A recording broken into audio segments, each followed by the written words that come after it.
Je sais de source sûre que les chiffres, c'est la bête noire de tous les apprenants de la langue russe. C'est pourquoi aujourd'hui, je vous propose de réviser le vocabulaire des chiffres allant de 0 à 19 et également lire un texte incluant tous ces chiffres et des phénomènes qui les concernent. Je m'appelle Tatiana, je suis formatrice, interprète et traductrice. J'enseigne le russe aux francophones et le français aux russophones.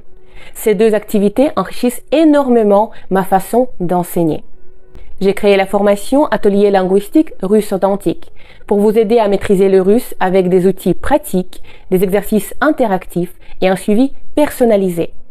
Je publie également des livres sur Amazon avec des textes et des exercices conçus pour vous faciliter l'apprentissage de la langue russe. D'ailleurs, vous pouvez m'y suivre pour découvrir mes dernières publications. Si vous voulez apprendre le russe de manière efficace et être soutenu à chaque étape, rejoignez-moi pour suivre cette belle aventure linguistique. Et maintenant, поехали! Dans cette vidéo, nous allons tout d'abord réviser les chiffres allant de 0 à 19 et je vous donnerai une astuce comment mémoriser le plus facilement les chiffres de 11 à 19. Ensuite, nous allons lire un texte et puis le traduire et faire le décryptage des mots compliqués à comprendre. Pour finir cette vidéo, je lancerai un petit quiz et à la fin, je vous proposerai de participer à un concours pour gagner une semaine d'accès à ma formation. Commençons par le vocabulaire. Ici, nous avons des chiffres. 0, 1, 2, 3,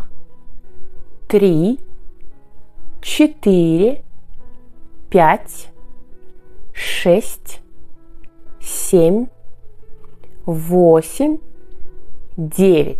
N'oubliez pas de bien accentuer les lettres que vous avez mises en gras.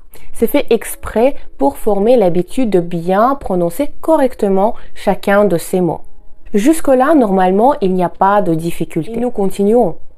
10, 11. Quand j'étais petite, ma grand-mère m'avait expliqué en prenant juste une petite botte d'allumettes.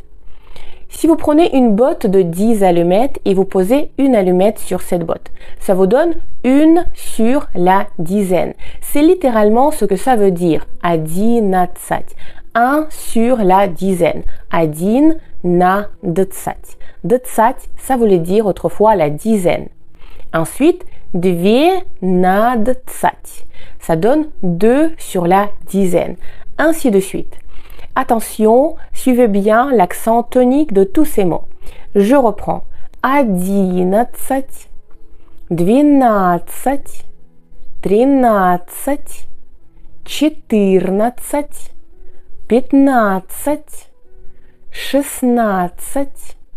16, 17, 18, 19.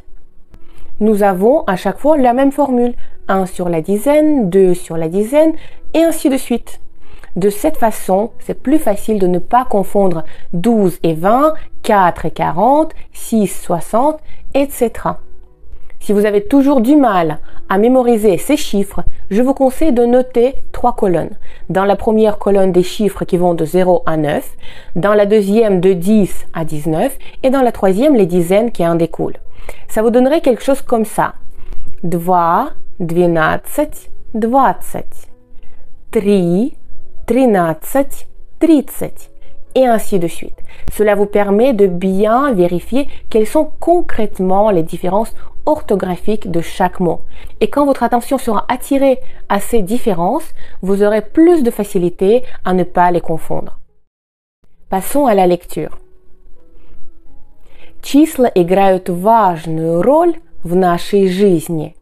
Мы используем их каждый день, чтобы выражать количество, длину, размер или вес.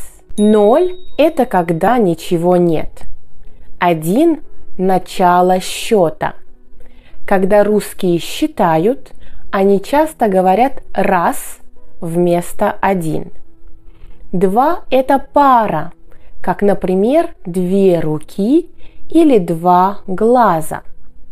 Число 3 часто используется в пословицах. В Все мы знаем 4 стороны света. Север, юг, восток и запад. 5 пальцев на руке. Большой, указательный, средний, безымянный и мизинец. 6 сторон у кубика. 7 дней недели. Понедельник, вторник, среда, четверг, пятница, суббота и воскресенье. 9 месяцев беременности у человека. 10 – основа нашей числовой системы. 11 игроков в футбольной команде. 12 месяцев в году. Январь, февраль, март, апрель, май, июнь, июль, август, сентябрь, октябрь, ноябрь и декабрь. Многие боятся числа 13. Говорят, оно приносит неудачу. В 14 лет в России получают первый паспорт. 15, 16 и 17 – это трудный возраст. Ты уже не ребенок, но еще не взрослый. 18 – совершеннолетие во многих странах. 19 – теперь ассоциируется с пандемией ковида. Числа помогают нам организовывать и упорядочивать наш мир. Voilà, c'est tout pour ce petit texte. N'est-ce pas, il est mignon? Ça nous a permis de réviser le nom des doigts de la main, des jours de la semaine, des points cardinaux, des mois de l'année et plein d'autres choses. Voyons maintenant la traduction. Числа играют важную роль в нашей жизни. Les chiffres jouent un rôle important dans notre vie. Важный, important, significatif. Числа играют важную роль в нашей жизни. Мы используем их каждый день, чтобы выражать количество, длину, размер или вес. Nous les utilisons chaque jour pour exprimer la quantité, la longueur, la taille et le poids. Ici, nous avons le verbe использовать. N'oublions pas que tous les verbes avec le suffixe ova vont avoir à la place la lettre ou dans la conjugaison. Использовать, я использую, ты используешь, он использует, et ainsi de suite. Выражать, exprimer. Vous devez sans doute connaître le mot выражение, une expression, выражение. Выражение, ça peut être une phrase qu'on dit ou alors une expression d'un visage. Vous avez quelques mots à apprendre ici, c'est количество, la quantité, длина, la longueur, размер, la taille, вес, le poids. Moi, je dirais que ce sont des mots très importants pour l'utilisation au quotidien. Nous avons souvent besoin de choisir la taille des vêtements ou des chaussures, le poids de la personne ou alors le poids de quelque chose qu'on achète, la quantité de ce qu'on veut, mais également la longueur, длина. Mémorisez bien ces 4 mots. Мы используем их каждый день, чтобы выражать количество, длину, размер или вес. 0 – это когда ничего нет. 0 – c'est quand il n'y a rien. Ничего нет. Il n'y a rien, on n'oublie pas d'utiliser le génitif. Ничего. C'est pour ça qu'on n'utilise pas что, mais чего, ничего. Il n'y a rien. 0 – это когда ничего нет. 1 – начало счета. 1 – c'est le début du décompte. 1 – это начало счета. Pensez à bien prononcer ce, comme en sh, счет. Когда русские считают, они часто говорят раз вместо 1. Lorsque les Russes comptent, ils disent souvent раз à la place de 1. Effectivement, je vous confirme, quand on compte, on dit раз, два, три. c'est une petite nuance à mémoriser. Вместо à la place de. Вместо. Когда русские считают, они часто говорят раз вместо один. Два – это пара, как, например, две руки или два глаза. Deux – c'est une paire, comme par exemple deux bras ou deux yeux. N'oublions pas toute cette difficulté des chiffres en russe. Quand on dit un, on dit nominatif singulier. Одна рука, один глаз. Lorsqu'on dit les chiffres comme 2, 3, 4, on met le génitif singulier. Две руки, три руки, четыре руки. Два глаза, три глаза, четыре глаза. Bon, trois yeux, ça c'est beaucoup moins probable comme exemple. Mais bon, c'est tout à fait possible de le dire. Et lorsqu'on dit 5, 5, on doit utiliser après le génitif pluriel. 5 рук, 6 рук, etc. 5 глаз, 6 глаз, etc. Nous allons dire systématiquement le génitif pluriel après le 5, 6, 7, 8, 9, 10, 11, 12 et ainsi de suite jusqu'à 20, jusqu'à ce qu'on revienne à 21 et on dira nominatif singulier 21 рука. 31 рука. Après 22, 23, 24, génitif singulier 22 руки, 23 руки, 32 руки et ainsi de suite. N'oublions pas que c'est le dernier élément d'un long chiffre qu'on accorde. Tout ce qui est devant ne compte pas, seulement le tout dernier chiffre. Il ne faut pas confondre que après 11, 12 et 13, nous mettons bien le génitif pluriel. Pourquoi? Tout simplement parce que le 11, 12 et 13, ce ne sont pas les chiffres qui sont composés de 10 plus 1, 10 plus 2 ou 10 plus 3. Ce sont des chiffres entiers, ce qui n'est pas le cas de 21, 32, 44, etc. Ce sont bien des chiffres composés d'une dizaine plus une unité. Un petit point très important. Je pense que dans plein d'autres exercices, on y reviendra. Faites-y attention, révisez régulièrement et essayez de vous y habituer. Два – это пара, как, например, две руки или два глаза. Число 3 часто используется в пословицах. Le nombre 3 est souvent utilisé dans les proverbes. Число 3 часто используется в пословицах. Все мы знаем 4 стороны света.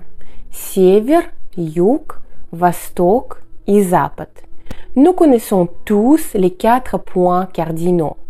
Le nord, le sud, l'est et l'ouest. Сторона света, littéralement le côté du monde. N'oublions pas que le mot свет, ça peut vouloir dire le monde, mais aussi la lumière. De même que мир peut dire le monde, mais également la paix. Tout le monde connaît ce célèbre proverbe «Миру мир», la paix au monde. Все мы знаем 4 стороны света – север, юг, восток и запад. 5 пальцев на руке – 5 doigts de la main. Большой, указательный, средний, безымянный и мизинец. Les 5 doigts de la main. Donc, nous avons большой, указательный, средний, безымянный, мизинец. D'où proviennent ces noms? Большой, c'est le doigt qui est grand, большой. Указательный, ça vient du verbe указывать, indiquer. D'ailleurs, en français, on dit également l'index. Средний, c'est le doigt du milieu. Средний, celui du milieu. Безымянный, littéralement, veut dire sans nom. Dans la culture européenne, le doigt annulaire est souvent associé au port de l'alliance. En Russie, on porte également notre alliance à l'annulaire. Mais pas sur la main gauche, sur la main droite plutôt. Il y a plusieurs théories qui nous donnent des indices pourquoi ce doigt n'a pas de nom en russe. Parce qu'il paraît qu'on lui accordait des propriétés médicinales extrêmement fortes. C'est le doigt auquel on fait la prise de sang. C'est également le doigt dont on dit qu'il est relié directement au cœur. Comme il est très puissant et presque magique, les gens avaient peur de prononcer son nom. C'est pourquoi maintenant, c'est un doigt sans nom. C'est un petit peu le Voldemort des doigts, celui dont on ne prononce pas le nom. Et le dernier doigt, мизинец, ça vient du mot мизерный, très petit, minuscule, мизинец. Alors encore une fois, vous dites avec moi et vous essayez de mémoriser. Большой, указательный, средний, безымянный, мизинец. 5 пальцев на руке, большой, указательный, средний, безымянный и мизинец. 6 сторон у кубика. 6 faces d'un dé. Сторона, comme on a vu avec стороны света, les côtés du monde, les faces du monde, les points cardinaux. Ici, on parle des faces d'un dé. Vous connaissez le mot coupe, un cube. Kubik, c'est comme si c'était un petit cube, donc un dé littéralement. Куб, кубик. 6 сторон у кубика. 7 дней недели. Понедельник, вторник, среда, четверг, пятница, суббота, воскресенье. 7 jours de la semaine. Je ne vais pas vous les nommer, vous les connaissez déjà très bien sans moi. Pourquoi on dit понедельник? Понедельник, c'était le début de la semaine où on commençait les affaires. Вторник, ça vient du mot второй, second jour de la semaine. Вторник. Среда, ça vient du mot средний, c'est le jour du milieu, среда. Четверг, ça vient du mot четвертый, 4e jour de la semaine.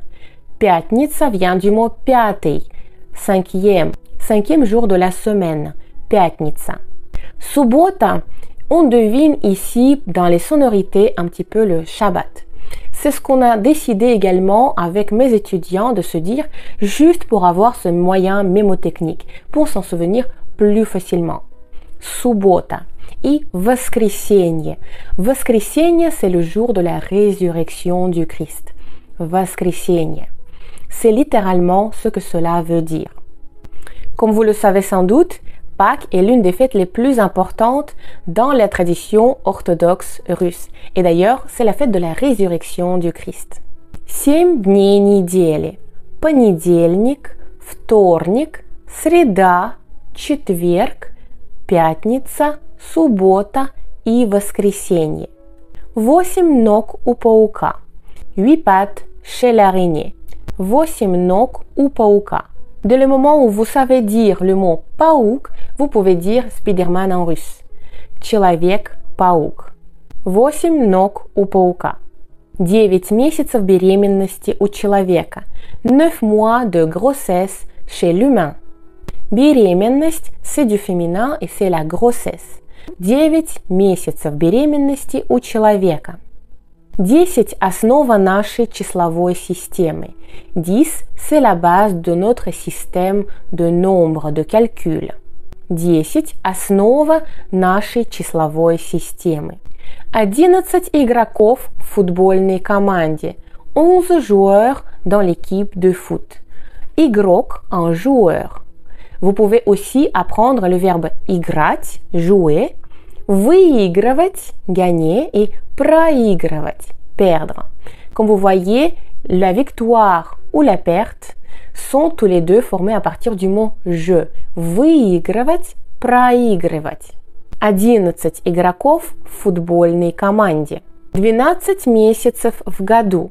Январь, февраль, март, апрель, май, июнь, июль, август, сентябрь, октябрь, ноябрь, décembre.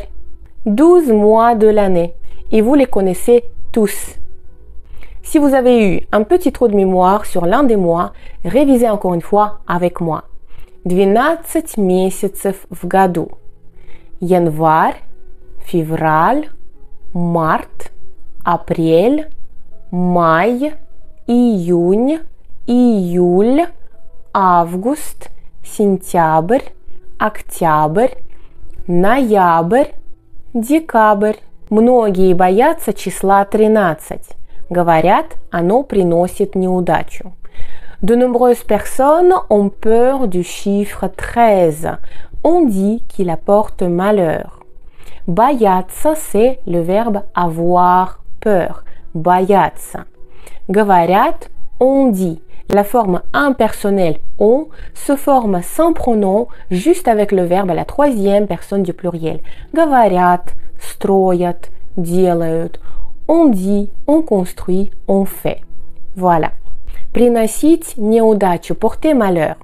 Le contraire, приносить удачу, porter chance, porter bonheur. Многие боятся числа 13. Говорят, оно приносит неудачу. В 14 лет в России получают первый паспорт. À 14 ans, en Russie, on obtient notre premier passeport. En effet, en Russie, nous n'avons pas de carte nationale d'identité. Nous avons deux passeports. Un passeport antérieur qu'on obtient pour la toute première fois à 14 ans et le passeport extérieur comme celui que vous utilisez pour voyager dans le monde entier. Donc, nous avons deux passeports. В 14 лет в России получают первый паспорт. 15, 16 и 17 – это трудный возраст. 15, 16 et 17 – c'est l'âge difficile. 15, 16 и 17 – это трудный возраст. Ты уже не ребенок, но еще не взрослый. Tu n'es plus un enfant, mais tu n'es pas encore un adulte. Ты уже не ребенок, но еще не взрослый. Mémorisez bien les mots ребенок, un enfant, avec le pluriel дети, взрослый, un adulte, взрослые, ici il n'y a pas d'irrégularité. 18 – совершеннолетие во многих странах. 18 – c'est la majorité dans de nombreux pays. Совершеннолетие, совершенный, parfait, complet, лет. Vous connaissez лет que c'est l'âge, quantité d'années, 5 лет. Совершеннолетие, la majorité, quand on a accompli le nombre d'années requis pour devenir adulte. 18 – совершеннолетие во многих странах. 19 теперь ассоциируется с пандемией ковида. 19 est désormais associé à la pandémie de Covid. Ассоциироваться – être associé. 19 теперь ассоциируется с пандемией ковида. Числа помогают нам организовывать и упорядочивать наш мир. Les nombres nous aident à organiser et à ordonner notre monde. Числа помогают нам организовывать и упорядочивать наш мир. Voilà, c'est fini pour le décryptage de ce texte. Et maintenant, nous passons au quiz. Première question, traduisez en russe. Quantité, longueur, taille et poids. Правильный ответ – quantité, количество. Количество. Longueur, длина. Длина. Taille, размер. Размер. Poids, вес. Вес. J'espère que vous avez eu tout bon. Вопрос номер 2. Какое слово русские говорят вместо один, когда начинают считать? Quel mot les Russes disent à la place de un quand ils commencent à compter? Какое слово говорят русские вместо один, когда начинают считать? Правильный ответ – раз. Quand nous comptons, nous disons раз, два, три, etc. Третий вопрос. Как называется этот палец? Comment s'appelle ce doigt? Как называется этот палец? Правильный ответ – безымянный. безымянный. Vous vous souvenez des autres? Мизинец, безымянный, средний, указательный, большой. Четвертый вопрос. Как называется последний день недели? Comment s'appelle le dernier jour de la semaine? Как называется последний день недели? Это воскресенье, c'est dimanche. Это воскресенье. Et vous vous souvenez des autres? Понедельник, вторник, среда, четверг, пятница, суббота, воскресенье. Последний вопрос. Как вы скажете majorité по-русски? Comment direz-vous la majorité en russe? Как вы скажете majorité по-русски? Правильный ответ – совершеннолетие. Совершеннолетие. Je vous félicite si vous avez eu tout bon. N'oubliez pas que dans la description de cette vidéo, vous pouvez trouver des activités supplémentaires sur mon site. Et maintenant, les termes du concours. Dans les commentaires de cette vidéo, il va y avoir mon commentaire où ce sera écrit concours. En réponse à ce commentaire-là, vous devez écrire un petit dialogue en utilisant le maximum des mots qu'on a appris aujourd'hui. Moi, je vais lire tous vos commentaires, je vais donner les corrections si nécessaire et je choisirai le meilleur pour lui offrir une semaine de ma formation. À vos claviers. Et maintenant, la chose la plus importante. N'oubliez pas, apprenez le russe sans stress et avec plaisir et vous obtiendrez des résultats remarquables. Paka paka.